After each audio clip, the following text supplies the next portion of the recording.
Hello, my name is David Penner, and this is the Module 3 assignment for EDL 853, Special Education Interviews.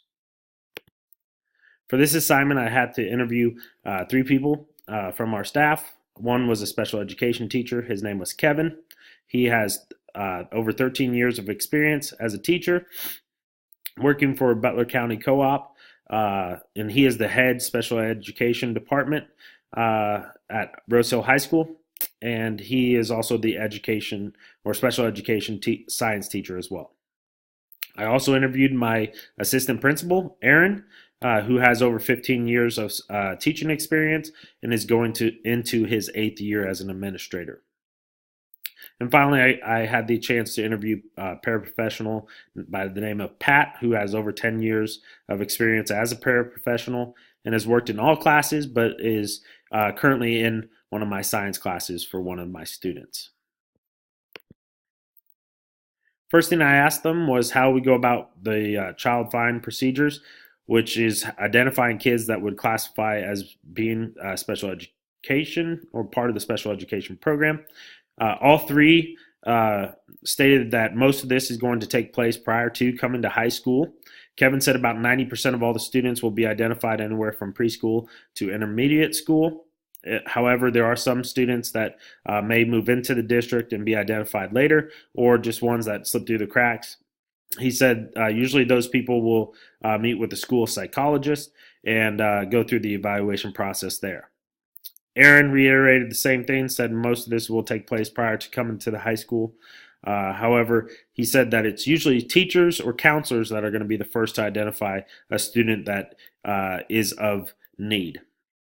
And then Pat added to that a little bit. She said, once again, most of this is going to be done prior to high school. However, she always tries to keep an eye out for any student that may or might qualify as being part of the special education program while she's in the classroom. What is the most challenging part of their role in regards to special education and why? Kevin said convincing the students that they still can learn, work, and be successful. He said many times parents have intervened to the point where the student has now learned helplessness, meaning that they no longer think that they can do it themselves. Aaron suggested that the discipline part, since he is our head discipline guy, I could see that being of his concern. He said knowing what restrictions you have in regards to special education and discipline, and then also he said parents can also take advantage of the system and try to force schools to do what they are not required to do by the law. Pat said that her most challenging part is trying to understand the accommodations, what they actually mean, and then the guidelines for each of her students and what she can do in order to help those students be successful. What is the most rewarding part of your job when dealing with special education students, parents, and other teachers, and why?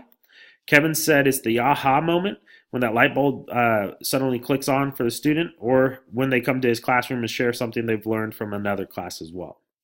Aaron said that just seeing the huge amount of growth that those special education students get throughout their high school career. He shared a couple stories about 2 or 3 of the students that have come through the high school within my time, and just the amount of maturation that has taken place. He was very impressed with and said it was very rewarding.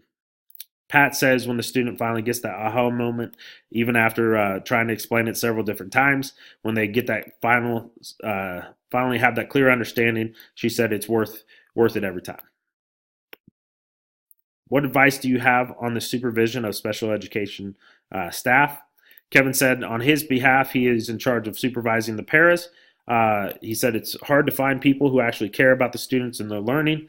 He said people who do not want to do the work for the students, but also don't want to just sit there and collect a paycheck. He said it's hard to find people that can be motivated to do the amount of work that is required.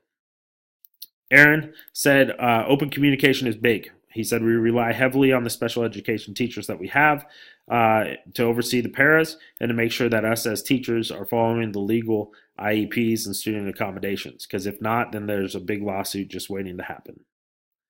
Pat said, get to know who you're working with, build relationships so that there's a connection, and then this will make the supervising piece easier for all parties. How do you work effectively with parents of special education children? Kevin said the best thing to do is to have constant communication with them. Better to keep the parents informed on how their student is doing in regards to successes, failures, behavior, and such. He said parents like to be in the know, and that's a must for all teachers. Aaron said communication is big, along with open dialogue between the special ed teachers, students, parents, the co op, and other administration as well. Pat said when any issues do arise, she usually speaks through her supervisors, which in this case is Kevin, and let the parents know what is truly going on in the classroom, how much the student is actually doing or not doing, and then any additional needs that may be needing to be addressed. How do you work with regular ed teachers that have students with special needs? Kevin said his job is to communicate with them prior to the year starting to let them know that they'll have those special ed students in their classroom, and then also providing those teachers with a list of accommodations that are included in the IEP and 504. He also stated that it's important to go over those accommodations, what they mean and what they do not mean. Aaron said to make sure that our teachers are meeting the needs of the special ed students. He said if there are any issues, we help the teachers address those issues while also keeping in mind the needs of the student.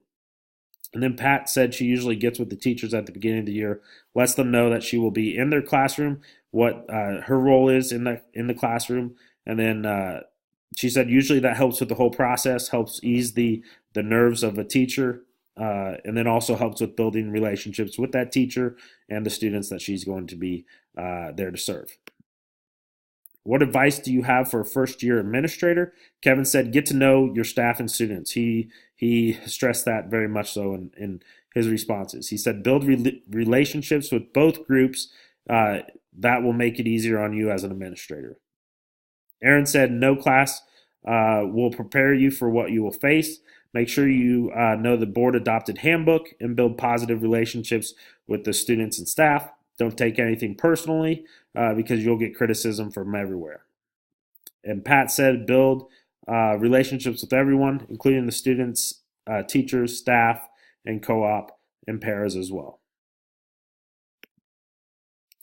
How do you describe the role of the special education teacher and building principal? Kevin said that his role is to help make sure that students' needs are being met, to supervise the paras in the classroom, and address any parent concerns. Aaron said the admin depend a whole lot on the interlocal and our special education teachers. He said we have 4 of those teachers who do a great job of communicating the concerns with us, and then we work together to figure out anything that needs to be addressed. Pat said that supervising paras is the role for the education teacher and the building principal. She said work with the special ed co-op in order to help meet the needs of the students within the program. What characteristics do you seek in an aspiring administrators with regards to special education? Kevin said it's important for the admin to become knowledgeable about the program, about the laws as well, and the processes that are used by the school in order to make that program successful. He said this helps a ton when administrators are on the same page as what the program is doing. Aaron said, do not seek out candidates based solely on special education interests. He said prospective admins must have strong personal skills as well, being able to build relationships with the staff, students, and other stakeholders. He said you got to realize that there's many pieces to the puzzle in order for that school to be successful. And then Pat kept it simple with saying, get to know your staff members and what they do on a day-to-day basis. In summary, I thought it was very crucial. 3 points. The first one was to build relationships, and that starts with communication.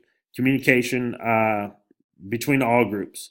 They express the importance of that open communication, not only between administrators, but also with the special ed teachers, the other teachers as well, paraprofessionals, students, parents, and even other parties that are involved within the school as well. because we got to keep the end goal in mind. That at the end of the day, we all want the same thing for our students, and that's for them to be successful.